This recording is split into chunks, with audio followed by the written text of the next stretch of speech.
Hey, what's up guys? It is Mark Yoon, and today I'm bringing you another hopefully exciting video. So what I want to talk to you about today is Dragon Ball FighterZ Season 3. So there was a Twitch live stream featuring Tomoko Hiroki. She is a game producer at Bandai Namco, and she is the one that is producing Dragon Ball FighterZ, at least Season 3. So there was a announcement trailer for Season 3, at least telling us that there's going to be a Season 3 and some major changes that are going to be coming along with Season 3. So I'm going to let you guys listen straight from her, and then after we're finished, I'm going to give my thoughts on it, and we're going to come back, and I'm going to read an article about what specifically is going to be in it, so there's no confusion. And then at the end of the video, stay tuned for that, I'm going to give you my thoughts on who I think is going to be in Season 3, just going by how they've done things in the past, and maybe some characters for bonus that I want to see in there that are probably not likely. But anyway, let's just get right into the video, and I will catch you guys back when this is done. いきたいと思っています。今日は、皆様にですね、そのシーズン3の、バトルの方向性について、お話したいと思っております。シーズン3のテーマなんですが、今回のテーマはフレッシュというテーマで、いろいろ考えております。今までの良いところを残しつつ、ユーザーの皆様が、新鮮な気持ちで、バトルに臨めるように、仕様追加や、調整などを、そういった方向性でかけていきたいと思っております。例えば、そのうちの一つに、Z アシストセレクトなどがあります。なんとですね、次回以降のバトルは今まで固定されていたキャラクターのアシスト技がですね、選べるようになるというシステムになっています。キャラセレ画面とかでそれぞれ3つアシスト技が選べるようになりますので、自分の好きなアシスト技というのを選んでいただければなというふうに思います。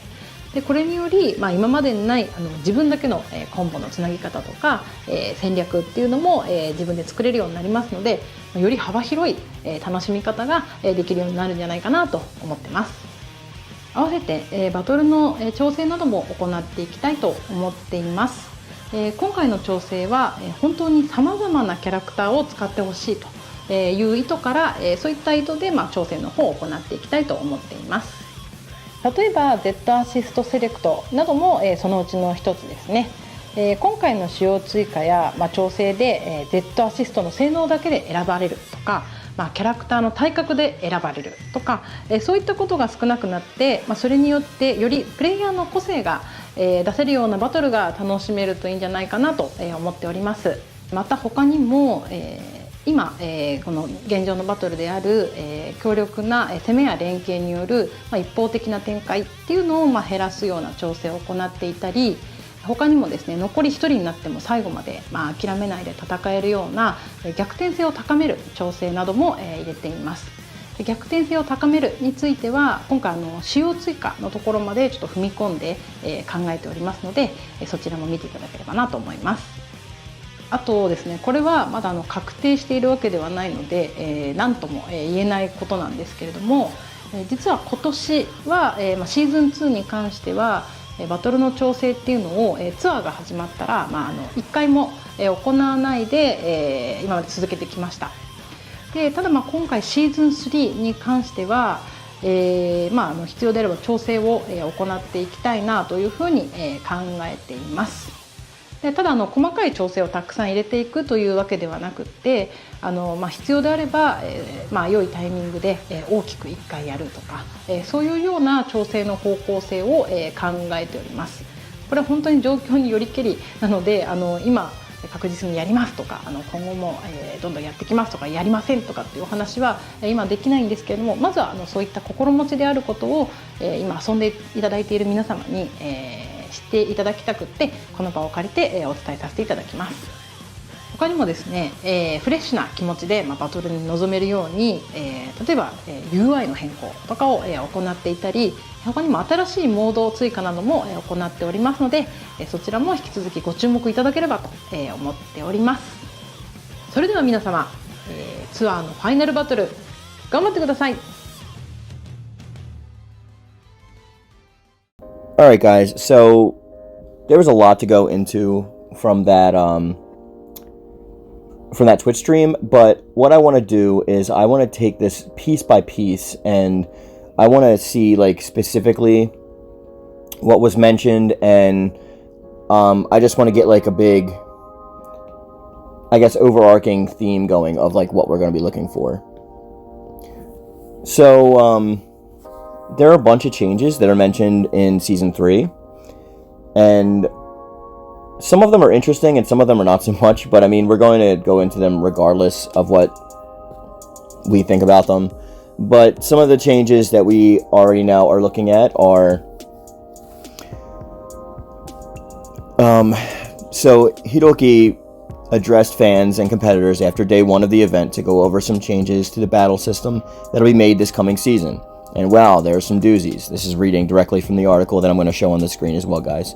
First is the Z Assist special. Each character will have 3 assists to choose from, something akin to Marvel vs. Capcom 2. Each character will have an A, B, and C assist, and based on what we can see in the video, it looks like it will greatly open up options available for characters, something that low-tier characters will be more than happy to have. Hiroki stated they want to try and avoid players picking characters solely for their assist. So I guess that means that they're going to be bringing some balancing to this assist so that, like, you're not getting the OP characters that are straight up just, like, murking everybody. I don't play fighters competitively, so I don't really see that too much of a problem. I just play it with friends because I'm not really good at the Marvel vs. Capcom Street Fighter-esque rolling things. I mean, I'm better at Street Fighter because I know a lot of the combos, but, like, when it comes to Marvel vs. Capcom and other things like that, I pretty much just, like, roll the analog stick and tap R1. So, I wouldn't take advice from me on gameplay, but, let's continue with the article. With Season 3, though, Bandai Namco is now open to making mid-season changes, such as relief of players all over the world. Hiroki stated that there would be, most likely, one big update with sweeping changes instead of multiple small changes throughout the year. Either way, this is a very smart decision for the competitive Dragon Ball fighters in the future. The changes are meant to improve the overall experience for players by opening up options for more characters to be viable and more creative freedom for players to fight how they want. This is certainly the smart way to go about it. But one thing mentioned that is important, that Hiroki specifically mentions characters being picked or not for their size. This is more than likely a reference to the incredible strength of fuzzies in Dragon Ball FighterZ. I don't know what fuzzies means, but we can make certain characters less feasible for competitive play due to their large size, like Broly. Conversely, this can also be made smaller characters more powerful based on this fact alone, like GT Goku and Gotenks. Removing fuzzies will go a long way in making Dragon Ball FighterZ more fun for players and better in the competitive scene. So GT Goku was, like, really strong when he first came out. I used to play with him a lot, and my friends would, like, yell at me all the time.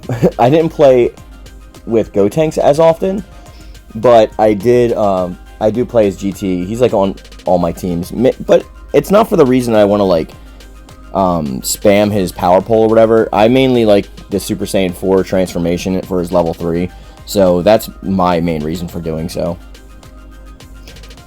Goes on to say, some smaller changes mentioned in the video were a brand new UI, which means user interface, and on the character select screen it is easy to see that there is enough room for at least 6 more characters, possibly even 8. One of those characters we already know to be Ultra Instinct Goku, the mastered version obviously. So we can look at this screen and see that you can move some things around and slide them forward and there will be room for more characters, or if it stays the same you can just add them to the ends. And that would be 1, 2, 3, 4, 5, or 1, 2, 3, 4, 5, 6. Yeah, I can see 6. I'm not sure about 8, but they would have to change it again to keep it aesthetically pleasing. But basically I understand what they're saying. But the new user interface looks good, and we can see that it has their Z assist, like, directly on there, so that's great. And lastly, let's look at this last part. So it says, lastly, one small change noticed in the video that wasn't mentioned is that you can clearly see Goku absorbing a ki blast from Jeice's special move from Captain Ginyu by charging ki. It appears that charging ki will now nullify weak projectile attacks, which will make charging ki actually useful outside of specific Gotenks Go setups. Season 3 of Dragon Ball FighterZ is shaping up to be very exciting, and Top 8 for the World Tour Finals will begin on Sunday, February 9th at 3 p.m. CET, 9 a.m. ET, and 6 a.m. PT. So that's Central Time, Eastern Standard Time, and Pacific Time. That is cool that you can see Jeice throwing the Ki Blast into Goku and he's unaffected by it. I was always annoyed when people would just like shoot a single Ki Blast when you're trying to build Ki, and it would like knock you out of it. That always kind of annoyed me, but it's good to see that now we're not going to really have to deal with that anymore. So now going on to my top picks that I want to see, or that I think are likely to be in, based on how they've done things in the past. The first, obviously, is going to be Mastered Ultra Instinct Goku, because he's already been announced. But, conversely, directly after that, I'm going to say that Kefla is going to be the next character that's going to be released in that pack. And they're probably going to do another GT pack after that. I put 3 GT characters on here. I don't think there's going to be 3. I think there may be 2. But I'm just going to name them all just in case. So I think that Super Baby is a possibility. I would like it to start out as just like regular baby Vegeta, and then like his level 1 be like his Super Baby, his level 2 be Super Baby 2, and then his level 3 be Super Baby 3, obviously, the baby that we're most familiar with. And I would like him to stay in that format for the transformation, but the transformations don't usually let them stay, so I'm not too positive whether that's actually going to make it or not. But I do believe that we're probably going to get Super Saiyan 4 Gogeta. I hope we actually get Super Saiyan 4 Gogeta, because as a huge Super Saiyan 4 fan, I was completely disappointed with the fact that Super Saiyan 4 Goku was just a level 3, that he doesn't stay in for GT Kid Goku. But admittedly, GT Kid Goku's already OP as it is, so if he turns into Super Saiyan 4 for his level 3 and stayed like that for the rest of the match, I really don't know like who would stand a chance against him. But if we have Super Saiyan 4 Gogeta, it would represent the Super Saiyan 4s from GT, and we wouldn't have to add Vegeta without having Goku. And there's not that many fusion characters in the game. I mean, there's a bit, but but it would. Who doesn't like fusions, right? So he's my next guess for who's going to be in it. And then I'm also going to say that if we do get another villain that's not Baby, it's probably going to be Omega Shenron. I don't think we're going to have Super 17 in the game at this point, but Omega Shenron would be a likely and welcome person to put into the actual game.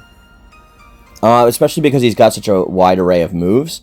And he's got Dragon Thunder, a Whirlwind Spin, a ton of stuff that would make it like fun to like learn his techniques and tactics. So I just think he would be pretty cool.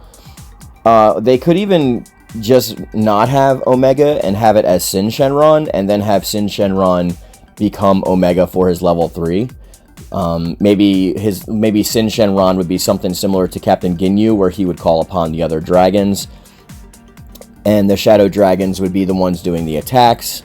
And then when he turns into Omega Shenron, that's when he would, use all their techniques for themselves. So I think that would be pretty cool. And my last person that I think we're probably going to see is Toppo. Obviously, the way that FighterZ does things normally is they're not going to have,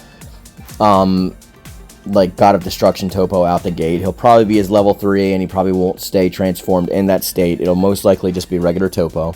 But I do think that we have a high likelihood of actually seeing him. Some bonus ones that I would like to see, that we probably won't, is similar to what we have with Android 18, how she has 17 as an assist.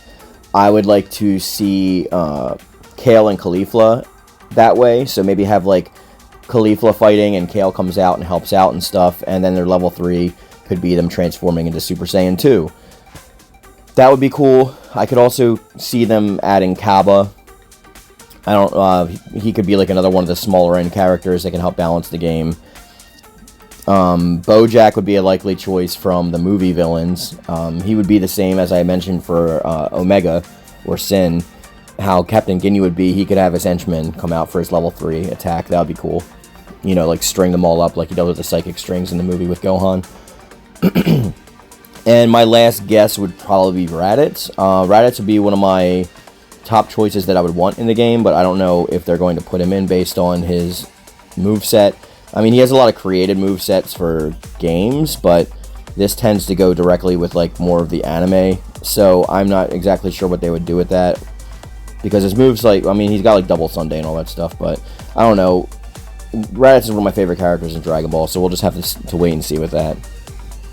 Well, that's everything that I found out for Season 3 thus far. Let me know in the comment section down below what you think about it. Thanks for watching the video. Be sure to check everyone out that's in the description box down below, and I have links to everything that I've also provided. And give me a subscribe if you feel like it. And we got more videos coming later. So this is the Monday video. I will see you tomorrow on Tuesday. And as always, peace.